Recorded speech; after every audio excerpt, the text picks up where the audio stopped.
साथियों SSC GD constable के लिए लगातार आपको क्लासेस करवा रहे हैं और आज भी इस वीडियो में स्टैटिक जीके के टॉप 50 क्वेश्चंस देखेंगे जो कि बहुत ही इंपॉर्टेंट क्वेश्चंस होंगे। वो स्टैटिक जीके के क्वेश्चंस जो कि आपको जानने ही चाहिए। एसएससी जीडी में अब तक बहुत बार रिपीट हो चुके ये क्वेश्चंस हैं, तो एसएससी जीडी में बार बार पूछे गए ये स्टैटिक जीके के क्वेश्चंस आपको आज कंप्लीट देख लेना है। बिना देरी किए हुए क्लास को शुरू करते हैं, देखते हैं क्वेश्चन। सभी से रिक्वेस्ट है वीडियो को एक लाइक जरूर करिएगा और इस क्लास को अपने दोस्तों के साथ जरूर शेयर करना। देखते हैं क्वेश्चन साथियों। और आज का पहला क्वेश्चन है, भारत की प्रथम महिला आईपीएस कौन थी? भारत की प्रथम महिला आईपीएस अधिकारी कौन थी, ये आपको बताना है। तो ऑप्शन नंबर सी किरण बेदी इस क्वेश्चन का करेक्ट आंसर होगा। किरण बेदी जो कि भारत की प्रथम महिला आईपीएस थी। अगला सवाल है, राष्ट्रीय ध्वज में सफ़ेद रंग क्या संकेत करता है? देखिए ये क्वेश्चंस बार बार एसएससी जीडी में पूछे गए सवाल हैं, तो ध्यान से देखिएगा। राष्ट्रीय ध्वज में सफ़ेद रंग क्या संकेत करता है? ध्यान से देखिए, राष्ट्रीय ध्वज में जो सफ़ेद रंग होता है वो धर्म चक्र के साथ शांति और सत्य को संकेत करता है। यानी option number A correct answer होगा।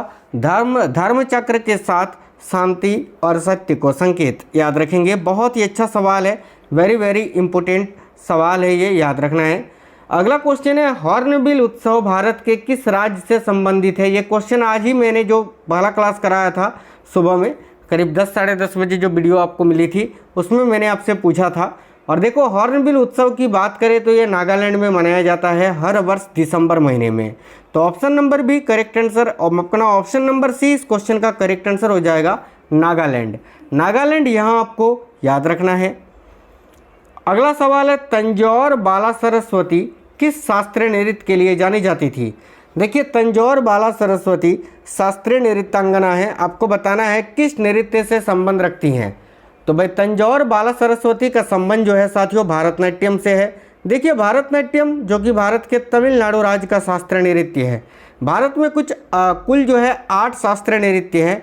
8 में से एक आपका भारतनाट्यम जो कि तमिलनाडु का है, मणिपुरी जो कि साथियों मणिपुर का है, मणिपुर का, ओडिसी ओडिशा का है, बिहू असम का है। याद रखेंगे।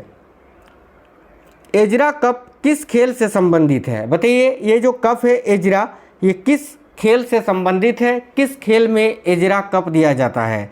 तो देखिए एजरा कप किस खेल से संबंधित है? Option number C correct answer होगा, पोलो से। एजरा कप जो है ये पोलो में दिया जाने वाला एक कप है। Option number C correct answer है। स्वामी विवेकानंद अंतर्राष्ट्रीय हवाई अड्डा किस शहर में स्थित है? देखिएगा, स्वामी विवेकानंद अंतर्राष्ट्रीय हवाई अड्डा यह किस शहर में स्थित है? ऑप्शन नंबर बी रायपुर में। देखिए साथियों, आप लोग वीडियो को लाइक जरूर करिए।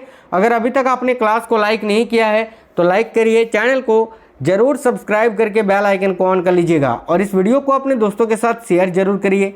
अगला सवाल जो है वो ये है कि नामदफा राष्ट्रीय उद्यान इनमें से किस राज्य में स्थित है? देखिए नामदफा राष्ट्रीय उद्यान इनमें से किस राज्य में स्थित है? तो भाई देखिए नामदफा राष्ट्रीय उद्यान जो है ये अरुणाचल प्रदेश में स्थित है। Option number B correct answer होगा, अरुणाचल प्रदेश। अगला सवाल है, हुडो किस राज्य का लोक नृत्य है? बताइए हुडो जो है एक लोक नृत्य है, किस राज्य का लोक नृत्य है ये आपको बताना है। ध्यान से देखिए, हुडो ये गुजरात राज्य का एक लोक नृत्य है साथियों। Option number C correct answer होगा, गुजरात। अगला सवाल जो है, कालीबंगा इनमें से किस राज्य में स्थित है? देखिए क्लास में आगे बढ़ेंगे उससे पहले आपसे एक छोटी सी जानकारी कि साथियों अगर आपने सीटी इंटीमेशन अपना चेक कर लिया है तो इस वीडियो के नीचे कमेंट बॉक्स में ये कमेंट करके बता देना आपका पेपर कब है, ठीक है। तो कालीबंगा इनमें से किस राज्य में स्थित है? देखो कालीबंगा जो है प्रसिद्ध सिंधु घाटी सभ्यता या हड़प्पाकालीन स्थल है और ये कहाँ पर स्थित है? तो राजस्थान में, Rajasthan. Option number C. Billie Jean King cup किस खेल से संबंधित है? बिली जीन किंग कप किस खेल से संबंधित है? ध्यान से देखिएगा, बिली जीन किंग कप जो है ये आपका टेनिस से संबंधित है। ऑप्शन नंबर डी इस क्वेश्चन का करेक्ट आंसर होगा, टेनिस। अगला है, पंचेत बांध किस राज्य में बनाया गया है? बताइए पंचेत बांध जो है ये भारत के किस राज्य में स्थित है? साथियों देखिए पंचेत बांध ये झारखंड राज्य में बना हुआ एक बांध है, एक डैम है। तो झारखंड ऑप्शन नंबर ए इस क्वेश्चन के लिए आपका बिल्कुल करेक्ट आंसर है। अगला क्वेश्चन है वाइट, देखिए white Cliff island wild life sanctuary इनमें से किस राज्य में स्थित है? तो white Cliff island wild life sanctuary इनमें से किस राज्य में स्थित है? तो अंडमान निकोबार और द्वीप समूह में। अंडमान निकोबार द्वीप समूह भारत का एक केंद्र शासित प्रदेश है, याद रखेंगे। अगला सवाल देखिए, ईस्ट कोस्ट रेलवे स्टेडियम इनमें से किस स्थान पर स्थित है? बताइए, ईस्ट कोस्ट रेलवे स्टेडियम इनमें से किस स्थान पर स्थित है? ध्यान से देखिए, ईस्ट कोस्ट रेलवे स्टेडियम जो है ये आपका भुवनेश्वर में स्थित है, उड़ीसा के भुवनेश्वर में। तो ये सवाल बहुत ज़्यादा बार पूछा गया है, ईस्ट कोस्ट रेलवे स्टेडियम तो भुवनेश्वर में स्थित है, option number C correct answer हो जाएगा। नेक्स्ट जो क्वेश्चन है, अगला सवाल है, कुम्मी इनमें से किस राज्य का लोक नृत्य है? कुम्मी, बताइए कुम्मी जो है इनमें से किस राज्य का लोक नृत्य है? देखिएगा साथियों, कुम्मी तमिलनाडु राज्य का एक लोक नृत्य है, option number B correct answer है तमिलनाडु। अगला सवाल है, इनमें से किस खेल महासंघ का मुख्यालय न्यूयॉर्क संयुक्त राज्य अमेरिका में है? बताइए, इनमें से कौन सा खेल महासंघ है जिसका मुख्यालय जो है संयुक्त राज्य अमेरिका के न्यूयॉर्क में स्थित है? देखिए, national basketball association, option number A में आपको दिख रहा है ना, तो नेशनल बास्केटबॉल एसोसिएशन का जो मुख्यालय है, हेडक्वार्टर है, वो यूएई में स्थित है। हम आपका ना यूएई बोल रहे हैं यार, यूएसए, ठीक है, न्यूयॉर्क यूएसए में स्थित है, याद रखना यूनाइटेड स्टेट्स ऑफ अमेरिका, ठीक है, संयुक्त राज्य अमेरिका के न्यूयॉर्क में स्थित है भाई। अगला सवाल देखिएगा, सलीम अली पक्षी अभयारण्य इनमें से किस राज्य में स्थित है? बताइए, सलीम अली पक्षी अभयारण्य, बहुत ही अच्छा सवाल है, बहुत ज़्यादा पूछा जाता है, कई बार पूछा जा चुका है। तो सलीम अली पक्षी अभयारण्य जो है ये गोवा में स्थित है। देखो करेक्ट आंसर होगा option number C Goa. World Steel Association का मुख्यालय कहाँ स्थित है? बताइए, वर्ल्ड स्टील एसोसिएशन का मुख्यालय कहाँ स्थित है? ध्यान से देखिए, वर्ल्ड स्टील एसोसिएशन का जो मुख्यालय है ये ब्रुसेल्स बेल्जियम में स्थित है, Brussels Belgium, option number B correct answer होगा ब्रुसेल्स बेल्जियम। अगला है, भारत के किस भाग में सवाई मानसिंह स्टेडियम स्थित है? देखिए ध्यान से, भारत का वो कौन सा भाग है जहां सवाई मानसिंह स्टेडियम स्थित है? तो भाई सवाई मानसिंह स्टेडियम ये कहाँ पर स्थित है? तो ऑप्शन नंबर बी करेक्ट होगा राजस्थान में। अगला सवाल है, गोविंद बल्लभ पंत सागर बांध किस राज्य में स्थित है? देखिए, गोविंद बल्लभ पंत सागर बांध ये भारत के किस राज्य में स्थित है? काफ़ी अच्छा सवाल है, तो करेक्ट आंसर होगा उत्तर प्रदेश में, option number A correct answer है उत्तर प्रदेश। अगला सवाल है, डेनमार्क की राजधानी और मुद्रा क्या है? डेनमार्क एक कंट्री है, एक देश है, आपको बताना है डेनमार्क की राजधानी कहाँ है और वहाँ की मुद्रा यानी करेंसी क्या है। देखिए, डेनमार्क की जो राजधानी है वो है कोपनहेगन में, कहाँ है? कोपनहेगन, और वहाँ की जो करेंसी है वो है क्रोन, तो option number B correct answer होगा कोपनहेगन और क्रोन। अगला है कीर्तन, देखिए कीर्तन नृत्य भारत के किस राज्य का एक प्रसिद्ध लोक नृत्य है? बताइए, कीर्तन बहुत ज़्यादा पूछा गया है ये सवाल, तो कीर्तन बाउल ये सभी किस राज्य का प्रसिद्ध लोक नृत्य है? तो देखिए करेक्ट आंसर होगा पश्चिम बंगाल का, ऑप्शन नंबर एक करेक्ट आंसर है पश्चिम बंगाल। कीर्तन बाउल छऊ ये सभी कहाँ का है? तो पश्चिम बंगाल का। नेक्स्ट क्वेश्चन देखिए, भारत में फिनो पेमेंट्स बैंक का मुख्यालय कहाँ स्थित है? बताइए, भारत में फिनो पेमेंट्स बैंक का मुख्यालय कहाँ स्थित है? तो देखिएगा, भारत में फिनो पेमेंट्स बैंक का जो मुख्यालय है ये साथियों मुंबई में स्थित है, तो ऑप्शन नंबर एक करेक्ट आंसर हो जाएगा मुंबई। विश्व मृदा दिवस कब मनाया जाता है? देखिए, प्रत्येक वर्ष विश्व मृदा दिवस किस तिथि को मनाया जाता है, यही आपसे पूछा जा रहा है। तो विश्व मृदा दिवस के बारे में पूछा जा रहा है, ध्यान से देखिएगा, याद रखना प्रत्येक वर्ष 5 दिसंबर को विश्व मृदा दिवस मनाया जाता है साथियों, दिसंबर 5 को, option number C correct answer होगा दिसंबर 5। अगला सवाल जो है, कजरी किस भारतीय राज्य का एक लोकप्रिय लोक नृत्य है? बहुत ज़्यादा फेमस क्वेश्चन है, बहुत बार पूछा जा चुका है कजरी। देखिए, कजरी जो है किस भारतीय राज्य का एक लोकप्रिय नृत्य है? ऑप्शन नंबर एक करेक्ट आंसर होगा उत्तर प्रदेश का। अगला सवाल है साथियों, देखिएगा, कामराजर पोर्ट लिमिटेड इनमें से कहाँ पर स्थित है? तो कामराजर पोर्ट लिमिटेड जो है ये कहाँ स्थित है, यही आपसे पूछा जा रहा है। याद रखिए करेक्ट आंसर होगा चेन्नई में। कामराजर पोर्ट लिमिटेड कहाँ स्थित है? तो चेन्नई में। संयुक्त राष्ट्र पर्यावरण कार्यक्रम यानी UNEP United Nations Environment Programme का मुख्यालय कहाँ स्थित है? तो संयुक्त राष्ट्र पर्यावरण कार्यक्रम का जो मुख्यालय है वो आपका केनिया के नैरोबी में स्थित है, नैरोबी केनिया में, याद रखेंगे। Option number A correct answer हो जाएगा नैरोबी केनिया।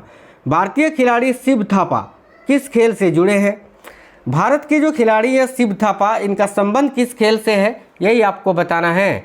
देखिए भारतीय खिलाड़ी शिव थापा जो है ये साथियों किससे जुड़े हैं, तो बॉक्सिंग से जुड़े हैं, बॉक्सिंग यानी मुक्केबाजी से। Option number D correct answer होगा। अगला सवाल है महान जीवित चोल मंदिर इनमें से किस राज्य में स्थित एक यूनेस्को का विश्व धरोहर स्थल है? महान जीवित चोल मंदिर डैश में स्थित एक यूनेस्को विश्व धरोहर स्थल है, आपको बताना है कहाँ पर स्थित है महान जीवित चोल मंदिर। तो भाई देखिए करेक्ट होगा ऑप्शन नंबर डी तमिलनाडु में। तमिलनाडु अगर आप आंसर कर रहे हैं तो बिल्कुल राइट आंसर है। माधव राष्ट्रीय उद्यान किस राज्य में स्थित है, जो कि भारत का भी 58वां टाइगर रिजर्व भी बना है। ध्यान से देखिएगा माधव राष्ट्रीय उद्यान ये कहाँ स्थित है, ऑप्शन नंबर डी करेक्ट होगा मध्य प्रदेश में। देखिएगा इनमें से क्या चेक गणराज्य की आधिकारिक मुद्रा है? चेक गणराज्य की आधिकारिक मुद्रा यानी करेंसी कौन सी है, ये आपको बताना है बेसिकली। तो देखो चेक गणराज्य की जो आधिकारिक मुद्रा है वो है कोरोना। कोरोना करेक्ट आंसर है ऑप्शन नंबर सी। अगला सवाल है निम्नलिखित में से कौन भारत के गीत पुस्तक के का लेखक है? भारत के गीत, इस पुस्तक के लेखक कौन है ये बताइए। तो भारत के गीत पुस्तक के लेखक है सरोजिनी नायडू। सरोजिनी नायडू भारत की स्वर कोकिला और भारत की प्रथम महिला राज्यपाल। Option number C correct answer है। कीरू जल विद्युत परियोजना किस राज्य में स्थित है? साथियों देखिएगा बताइए कीरू जल विद्युत परियोजना जो है ये भारत के किस राज्य में स्थित है? देखिए करेक्ट होगा ऑप्शन नंबर ए जम्मू और कश्मीर में। कीरू जल विद्युत परियोजना किस राज्य में स्थित है? तो option number A correct answer होगा जम्मू और कश्मीर।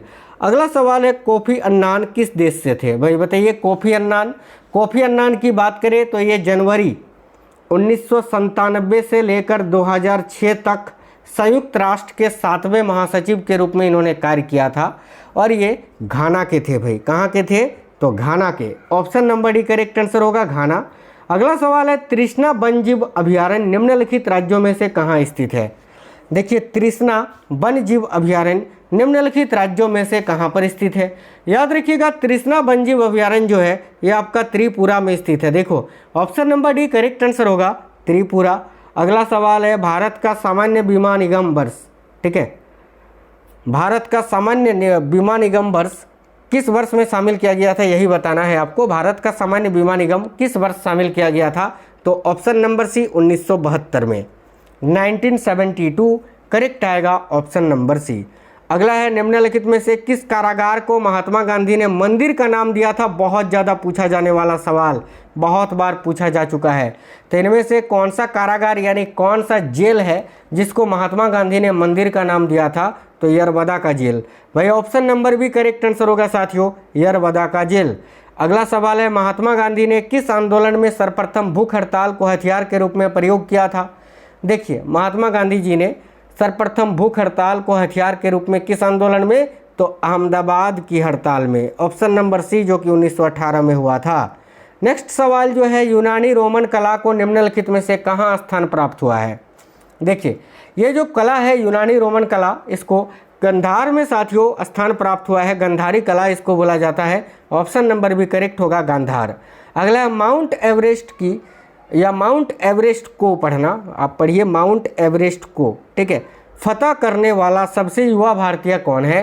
तो ऑप्शन नंबर डी इस क्वेश्चन का करेक्ट आंसर होगा अर्जुन वाजपेयी ऑप्शन के अनुसार। और अगर अर्जुन वाजपेयी आपके ऑप्शन में ना मिले तो याद रखना राघव जनेजा आपको ऑप्शन में मिलेगा, राघव जोनेजा, ठीक है, क्योंकि राघव जोनेजा ने भी जो है सबसे कम उम्र में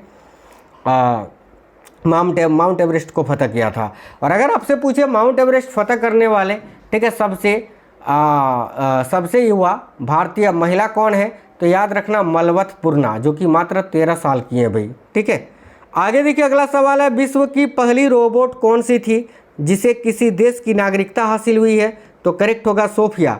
किस देश ने इसको नागरिकता दी है? तो याद रखना सऊदी अरब ने, सऊदी अरब ने। अगला क्वेश्चन है महात्मा गांधी ने भारत में अपना पहला जन भाषण कहाँ दिया था? काफ़ी अच्छा सवाल है कि महात्मा गांधी ने अपना पहला जन भाषण कहाँ दिया था? देखिए राइट होगा वाराणसी में, वाराणसी करेक्ट आएगा, बनारस हिंदू यूनिवर्सिटी की ठीक है, बनारस हिंदू यूनिवर्सिटी में कब? तो 14 जनवरी 1916 को भाई। चलिए आगे अगला सवाल देखिए, निम्नलिखित में से कौन सा डीआरडीओ द्वारा विकसित एक मल्टीवेरल रॉकेट सिस्टम है? तो डीआरडीओ के द्वारा विकसित एक मल्टीवेरल रॉकेट सिस्टम इनमें से कौन सा है? तो option number C correct answer हो जाएगा पिनाका। अगला सवाल है, कुचिपुड़ी शास्त्रीय नृत्य किस प्रकार के संगीत से संबंधित है?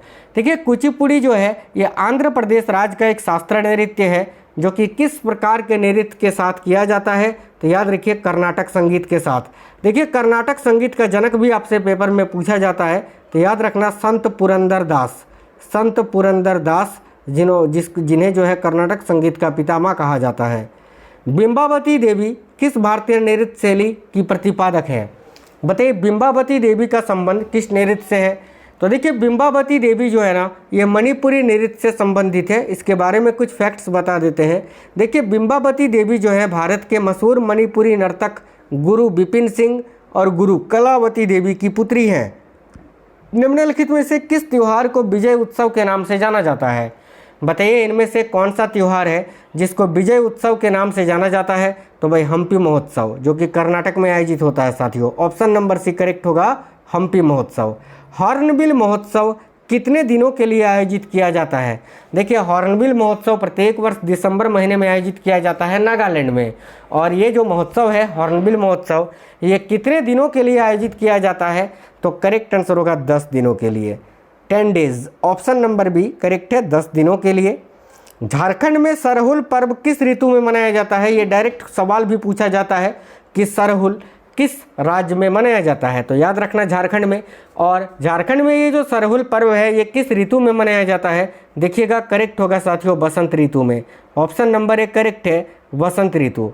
निम्नलिखित में से कौन सा लोक नृत्य मध्य प्रदेश राज्य से संबंधित नहीं है? बताइए इनमें से कौन सा लोक नृत्य है जो मध्य प्रदेश राज्य से संबंधित नहीं है? देखिए फूलपति, जवरा और मटकी ये तीनों मध्य प्रदेश राज्य का लोक नृत्य है, लेकिन लाहो मध्य प्रदेश का नहीं है। आप पूछोगे सर लाहो कहाँ का है? तो देखो लाहो नृत्य जो है ये मेघालय का है, मेघालय का। अगला सवाल है साथियों, भारत में जूट का पहला कारखाना कहाँ स्थापित किया गया था? देखिए भारत में जूट का जो पहला कारखाना है ये पश्चिम बंगाल के रिसड़ा में स्थापित किया गया था। Rishra Paschim Bengal. Option number D correct answer हो जाएगा, याद रखेंगे। आगे देखिए लोक नृत्य तरंग मेल निम्नलिखित में से किस राज्य से संबंधित है? देखिए तरंग मेल जो कि एक लोक नृत्य है, याद रखना गोवा राज्य का एक लोक नृत्य है ये तरंग मेल। तरंग मेल के अलावा गोवा के प्रमुख लोक नृत्य आपको बता देते हैं, जैसे कि तरंग मेल है, कोली है, इसके अलावा देखनी है, फुगदी है, सिगमो, घोड़े मोदिनी, इसके अलावा समाई नृत्य, जगर, रणमाले, गोम्फ, ये इसके अलावा टुनैया मेल। ये सभी जो है साथियों कहाँ के? तो गोवा राज्य के फेमस जो है फोल्क डांस है, ये आपको याद रखना है। तो आज के इस वीडियो में बड़े ही इंपॉर्टेंट सवाल थे, most repeated questions SSC GD में। तो उम्मीद करते हैं आपको वीडियो पसंद आई है। आप हमें इस वीडियो के नीचे ज़रूर कमेंट बॉक्स में बताइए कि आपका पेपर कब और किस शिफ्ट में है साथियों, ठीक है। अगर आपने अपना सीटी इंटीमेशन चेक कर लिया है तो, और अगर नहीं किया है तो जाइए फटाफट से चेक कर लीजिए। मिलेंगे आपसे नेक्स्ट वीडियो में। जय हिंद, वंदे मातरम।